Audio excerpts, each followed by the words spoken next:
that the thinking that comes out of Washington is all top-down bureaucratic management thinking. It's all pyramid with the all-seeing eye at the top, and down below are the people who take orders. There's a terminology in political philosophy for this. It's called the leader principle, or das Führerprinzip, if you use the correct language, or the language from which that really derived. The leader principle, you look to a leader figure above you, and he gives the orders. So we have the leader figure in the White House, and we have the leader figure in the Department of Homeland Security, and we have the leader figure in the governor's sphere, and we have the leader figure maybe in your county government or whatever. And the last people you think of as the leaders are the sheep at the bottom in the pen, right? Whereas the Constitution looks at it the other way around. These people, as you go higher up, are simply representatives of those folks down there. Right? If you have the leader principle, then of necessity you have to have the follower principle. You can't have leaders without followers. Right? So the leader principle obviously contradicts the whole concept of popular sovereignty. Contradicts the underlying principle of the Constitution.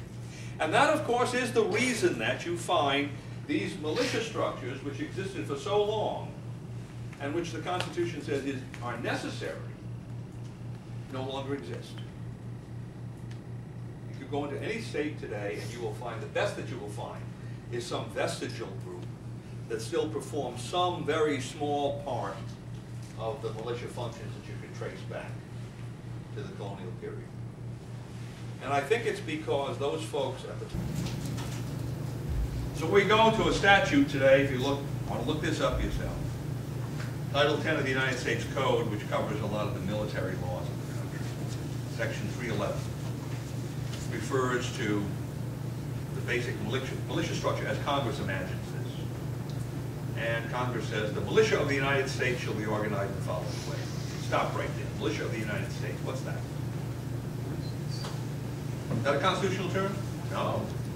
Constitutional term is the militia of the several states. A little difference there, right? You don't have to be a Harvard graduate to see that difference. So Congress couldn't even figure that much out. All right? They couldn't even get the name right. Or else they're creating something that the Constitution doesn't provide for. So it's either inaccurate or it's unconstitutional or both. I would say both. Okay. Then Congress says, well, this militia of the United States is divided into two parts. It's divided into the organized militia, that's the National Guard, and the naval militia.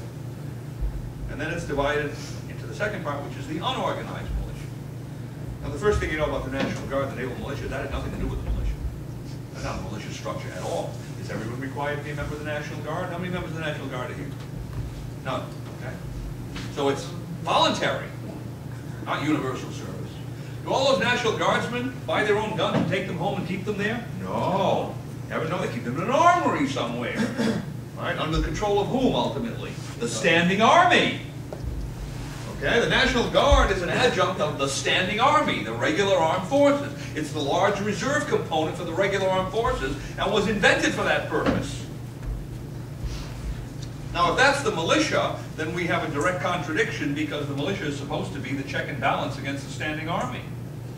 And the militia powers in the Constitution are separate from the Army power, the Navy power. So something's wrong here. I'll leave that aside. You go to the second part of that statute, which talks about the unorganized militia. Who's that? Well, that's everybody else. That's everyone who isn't a member of the National Guard or the naval militia in the unorganized militia. What did I just tell you? In the history of the militia, there's no such thing as unorganization. They organize everybody. They put them into different categories within the militia, and some they exempted in certain ways, but they organize everybody. Even the poor women who couldn't vote had to pay. They were more interested in money in those days anyway, right? Even the poor women had to pay. So everyone was organized. And, oh, by the way, today, now that women have the vote, they can perform other functions. They get something else to do. Maybe they can carry guns, they get something else to do. Everyone was organized. And if you look at the power that Congress has been granted by the Constitution, remember, Congress has no powers except what the Constitution grants it. Congress was a creation of the Constitution. It had no pre-existing powers. What is the power related to the militia? It is the power to provide for organizing, arming, and disciplining the militia. Start with that first word, organizing. If it has the power to organize, does it have a power to unorganize? I mean, are we all speaking English here? If you have a power to organize, does that mean you have a power to unorganize? Yes. And to leave unorganized? No, well, I know, you're right. We'll leave you with something. Of course not. And there's a simple constitutional principle that if they are granted a power, then that power does not include a converse power to defeat the original power. I mean, it's pretty obvious, right? If you're told to do X, you can't say, well, I'm going to do minus X. Right? And this is given to me by X, right? But this Congress, right? So here we have this statute that is basically self-contradictory and absurd, besides being unconstitutional. Now, I can't blame Congress alone for this, because where I live, Virginia, they have exactly the same structure.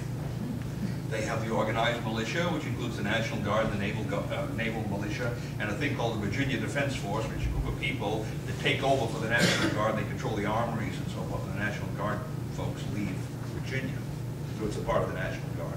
And then there's everybody else, the unorganized militia. And what's particular in that statute, the governor is given the authority to call out the unorganized militia under certain circumstances. There's a laundry list of emergencies. He calls the unorganized militia. And it stops right there. How's he supposed to do that? Does he call me? Does he send me an email? Does he come knock on my door? Am I supposed to stand in a street corner and find out? What's supposed to happen? Nothing. Now, what are they doing in Virginia and in many other states? They're setting up bureaucratic organizations, civilian organizations, eventually tied to or paid by, in some way connected to the Department of Homeland Security, to perform some of these functions. The CERT teams, all right? The domestic FEMA organizations, state FEMA organizations, the same great organization that went into New Orleans after Katrina and did such a wonderful job. Right? They're creating entities of one kind or another that are performing functions that look like and would be part of the militia function if the Constitution were properly applied. But they're being run by these little groups of bureaucrats, all eventually beholden to Washington because that's where the money comes from. All right?